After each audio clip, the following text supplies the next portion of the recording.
ಇಂದೇ ಡೌನ್ಲೋಡ್ ಮಾಡಿ ಮತ್ತು ನಿಮ್ಮ ನೆಚ್ಚಿನ ಶೋಗಳನ್ನು ಆನಂದಿಸಿ.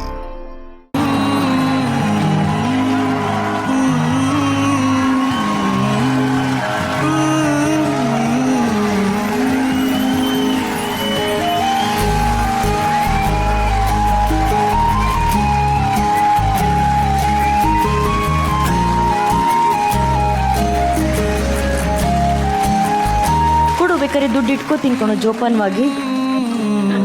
ಈ ನಿನ್ ಖುಷಿಯಾಗಿ ಗಿಫ್ಟ್ ತಗೊಳಕ್ಕೆ ದುಡ್ಡೇ ಕೊಟ್ಟಿದ್ದಾರೆ. ಎಷ್ಟಿದೆ ಹೇಳಿದ್ರಲ್ಲಿ? 1000 ರೂಪಾಯಿ. ಏನ್ ತಗೋತಿಯಾ 1000 ರೂಪಾಯಿಗೆ? ಕುಕ್ಕೂರೆನೇ ತಗೊಳ್ಳೋದು 1000 ರೂಪಾಯಿ ಕುಕ್ಕೂರೆ. ನಿಂಗವ್ವ ಬಂದಿದ್ದಾರೆ, ಇಲ್ಲೇ ಕೇಳು, ಇಲ್ಲಿಂದಾನೆ ಮಾತಾಡ್ಸು. ನಿಮ್ ಎಲ್ರಿಗೂ ಒಬ್ಬ ಸಾಕು, ಎಲ್ರಿಗೂ. ದಯವಿಟ್ಟು ದೃಷ್ಟಿ ತೆಗೀರಿ ಅವನಿಗೆ. ಅವನು ಅದೇ ಎಲ್ಲರೂ ಹೇಳ್ದಂಗೆ ಅವನೊಂದು ಪುಟ್ಟು ಮಗು, ದೇವ್ರಿದು ಅಷ್ಟೇ. ಎಷ್ಟು ಚಂದ ಅಲ್ಲ ನೀನು? ನಿಂಗೆ ಖುಷಿ ಆಯ್ತಾ ನೀನು ಡಾನ್ಸ್ ಮಾಡಿದ್ದು? ಚೆನ್ನಾಗಿ ಮಾಡಿದ್ಯಾ ನೀನು? ಸಾಕಷ್ಟೆ. ಅವ್ರಿಗೆ ಆಟೋಗ್ರಾಫ್ ಕೊಡ್ಲಿಲ್ಲ ನೀನು? ಇವತ್ತು ಅಣ್ಣ ಮಾತಾಡ್ಬೇಕಾರೆ, ರಾಘು ಮಾತಾಡ್ಬೇಕಾರೆ, ರಚ್ಚು ನೀವ್ ಇಲ್ಲಿ ಬಂದು ಮಾತಾಡ್ಬೇಕಾದ್ರೆ ನಮ್ಮೆಲ್ರಿಗಿಂತ ಜಾಸ್ತಿ ಇವತ್ತು ಹೆಮ್ಮೆ ಆಗ್ತಿರೋದು ಬಹುಶಃ ಅಲ್ಲಿ ಕೂತ್ಕೊಂಡಿರೋಂಥ ಅವರ ತಂದೆಗೆ ಅಂತ ಅನ್ಕೊಂತೀನಿ. ಪ್ರೀತಮ್, ಅವ್ರು ಯಾರು ಅಲ್ಲಿ ಕೂತಿರೋ ಸೋಫಾದಲ್ಲಿ? ಅಪ್ಪ. ಅಪ್ಪನ್ ಕರೀಲಿ. ಅಪ್ಪ ಬಾ.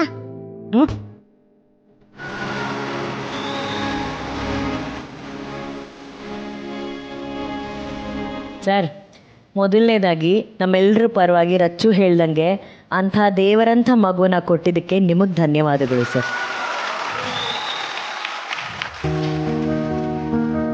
ಜೀವನದೊಳಗೆ ಜಾಗ ಅವಮಾನ ಮಾಡಿಸ್ಕೊಂಡವ್ರಿ. ಸರ, ಅಳ್ಬಾರ್ದು. ಜಗ್ಗ ಕಷ್ಟ ಫೇಸ್ ಮಾಡೀವಿ. ಆದ್ರೆ ಒಳ್ಳೆ ಜೀವಕ್ಕೆ ಜೀವ ತುಂಬಿದ್ದಂದ್ರೆ ಈ ಮಗು.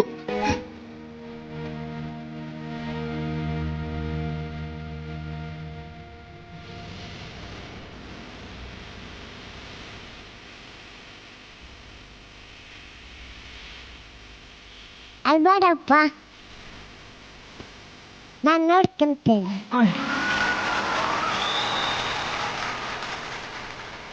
ಆ್ಯಕ್ಚುಲಿ ಅವ್ರಿಗೆ 3 ಮಕ್ಕಳು ರಚ್ಚು. ನಾವು ಮೆಗಾ ಆಡಿಷನ್ ಟೈಮಲ್ಲಿ ನಾವು ಪ್ರೀತಮ್ ಅವರ ತಮ್ಮಂದ್ರನ್ನ ನಾವು ನೋಡಿದ್ವಿ. ಏನಾಗಿದೆ, ಪ್ರೀತಮ್ ಅವರ ತಮ್ಮಂದ್ರು ಬೆಳವಣಿಗೆಯಲ್ಲಿ ಪ್ರೀತಮ್ಗಿಂತ ಸ್ವಲ್ಪ ಎತ್ತರಕ್ಕೆ ಬೆಳೆದಿದ್ದಾರೆ. ಪ್ರೀತಮ್ ಬಹುಶಃ ಎತ್ತರದಲ್ಲಿ ಅಥವಾ ಹೈಟಲ್ಲಿ ಅವರಷ್ಟು ಎತ್ತರಕ್ಕೆ ಬೆಳೆದೇ ಇರ್ಬೋದು, ಆದರೆ ಅವನು ವ್ಯಕ್ತಿತ್ವದಲ್ಲಿ ಬಹಳ ಎತ್ತರಕ್ಕೆ ಬೆಳೆದಿದ್ದಾನೆ, ಅದು ಬೇರೆ ವಿಚಾರ. ಆದರೆ ಊರಿನಲ್ಲಿ ಬಹಳ ಕಷ್ಟಪಡಿಸಿದ್ದಾರೆ, ತುಂಬಾ ನೋಯಿಸಿದ್ದಾರೆ, ತುಂಬಾ ಅವಮಾನ ಮಾಡಿದ್ದಾರೆ ಅವರ ತಂದೆನ. ಆ ಅವಮಾನ ಮಾಡದಂತ ಅಷ್ಟು ಜನಕ್ಕೆ ಇವತ್ತು ಇಲ್ಲಿರುವಂತ ಈ ಹುಡುಗ ದೊಡ್ಡ ಸನ್ಮಾನ.